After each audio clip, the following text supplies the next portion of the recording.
Со воведување на едносменска настава и продолжен престој не само во четврто, туку и во пето одделение ќе биде надминат проблемот со кој во моментов се соочува Министерството за образование и наука, доколку имаме предвид дека засега нема капацитет за такво нешто и државата ќе мора да создаде услови, рече министерката Јаневска.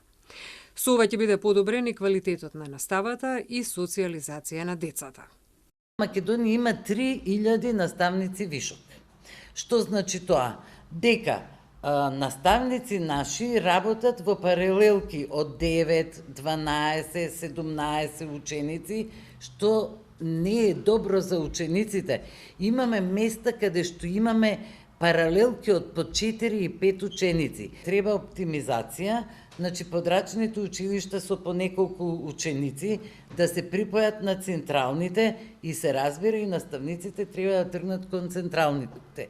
Но со оглед дека нема ученици, дека иселувањето е преголемо во Македонија, а резултатите и на овие што ги имаме се минимални, јас сметам дека овие 3000 наставници ние можеме да ги искористиме.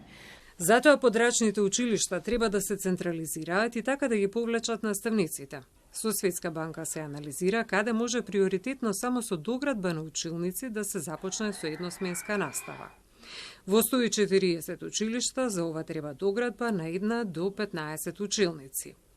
Јаневска кажа дека за разлика од пред неколку месеци, сега има услови да се разговара за покачување на платите на наставниците во предстојниот период.